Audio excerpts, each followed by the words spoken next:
YouTube சேனலை செந்தமிழன் திரு சீமான் அவர்கள் தொடங்கி வைப்பார்.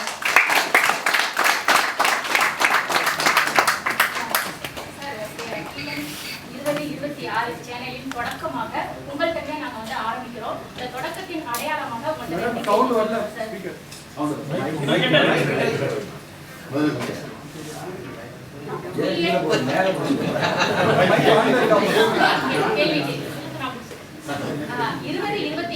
தேர்தல் முடிவு எப்படி அமைய போகிறது நீங்க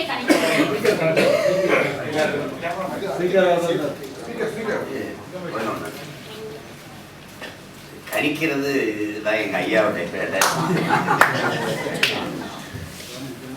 தேர்தல் முடிவுங்கிறது இங்க இருக்கிற யார் கையில் இல்லை, எங்க கையில் இருக்கு, உங்க கையில் இருக்கு, நம்ம ஒவ்வொருத்தருடைய கையில் இருக்கு. இது மக்களுடைய சிந்தனை தெளிவு, அதனால வர தேர்வுல இருந்து வர ஒரு வெளிப்பாடு. அதனால இது இப்படிதான் இந்த முடிவு வரும் அப்படின்னா சொல்றது இல்லை. எப்படி வந்தாலும் ஏற்கணும்.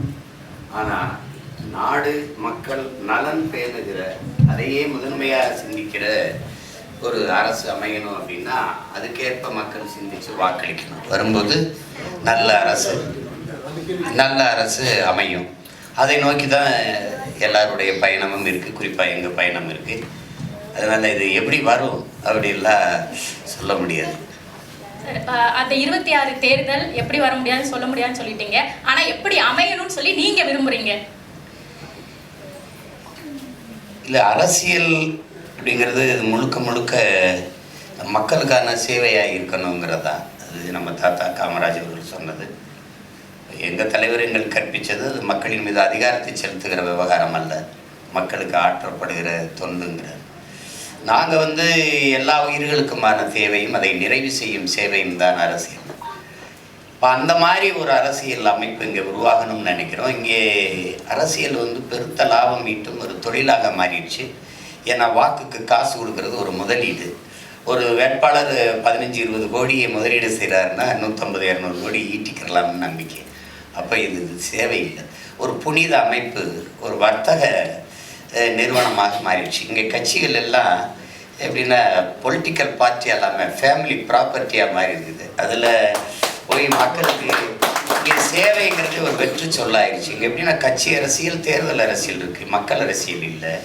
செயல் அரசியல், சேவை அரசியல் இல்லை. செய்தி அரசியல், விளம்பர அரசியல் இருக்குது. இதை தகர்த்து மக்கள் அரசியல், செய்தி அரசியல் இல்லாத செயல் சேவை அரசியலாக வரணும்னு நாங்கள் நினைக்கிறோம். அப்போ இங்கே நாட்டையும் மக்களையும் பேரன்பு கொண்டு காதலிக்கிறவங்க கையில் அதிகாரம் இருந்தால் தான் இந்த நாடு சரியாக இருக்கும். எப்படியாவது மக்களை ஏமாற்றணும்னு நினைக்கிறவன் என்ன செய்வான்? தேர்தல் வரும்போது பொங்கலுக்கு 3000 கொடுப்பான், அரிசி பருப்பு கொடுப்பான், வேட்டி சேலை கொடுப்பான், மடிக்கணினி கொடுப்பான். மடிக்கணினி தேர்தல் நேரத்தில் கொடுக்கும்போது தேர்தல் அரசியல். பொங்கலுக்கு தொகை கொடுக்கறது, அரிசி பருப்பு கொடுக்கறது ஒவ்வொரு ஆண்டும் கொடுத்தா அது மக்கள் அரசியலாக இருக்குது. தேர்தல் வரும்போது கொடுக்கும்போது தைப்பொங்கலாக இல்லாமல் தேர்தல் பொங்கலாக மாறிடுது. உங்களுக்கு புரியுதுன்னு நினைக்கிறேன். அப்போ இந்த நிலையில் வந்து இதை தகர்க்கணும் அப்படின்னா நீங்கள் வந்து அதுக்கு பேர் வந்து ஒரு தலைகீழ் மாற்றம் வரணும். அதுக்கு பேர் தான் ஒரே வார்த்தையில் புரட்சி. அது வரணும். அது மக்களின் மனத்திலிருந்து வரணும். ஒவ்வொருவரும் மாற்றத்திற்கான சிந்தனையிலிருந்து வந்துட்டா மாறிடும், சமூகம் மாறிடும். அப்போ நாங்கள் நினைக்கிறது, எங்களுடைய கோட்பாடு ஆள் மாற்றம் ஆட்சி மாற்றம் பயனில்லை, ஆட்சி முறை மாற்றணும். அப்போ அடிப்படை அமைப்பை அரசியலே மாற்றணும். அதுக்கு தான் நாங்கள் வேலை செய்கிறோம். அப்படி ஒரு அமைப்பு வரும், விரைவில் வரும். ஐயா சொன்னது மாதிரி என்னை யாருக்கும் தெரியாது, எந்த பின்புலமும் இல்லை. 3வது பெரிய கட்சியாக சாதாரண மகன் ஏறி நிற்க முடியுதுன்னா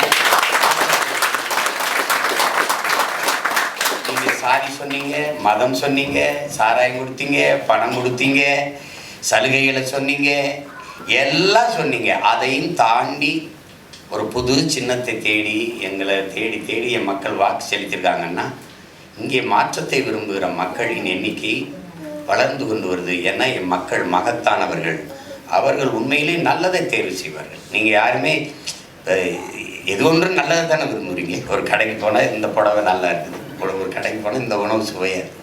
இப்போ நல்லதை தேர்வு செய்கிற என் மக்கள் ஒரு நாள் தேர்வு செய்வாங்க. அவர் சொல்கிறா, மின்சாரம் இல்லாத இரவுகளில் மெழுகுவர்த்தியை தேடுவார்கள். அநீதியும் அக்கிரமம் பெருகிற காலத்தில் மக்கள் நல்லவர்களை தேடுவார்கள்னு இப்ப தேடுவாங்கன்னு நான் நம்புறேன். எங்களுடைய சேனலின் தொடக்கமாக உங்களுடைய பதிலே வந்து கொடுத்து எங்க சேனலை தொடங்கி வச்சிருக்கீங்க, அதற்கு நன்றி. உங்களுடைய வலையொலி வெற்றியடைய என்னுடைய அன்பு நிறைந்த வாழ்த்து. அடுத்தபடியாக சிறப்புரையாற்றுமாறு உங்களை அழைக்கிறோம்.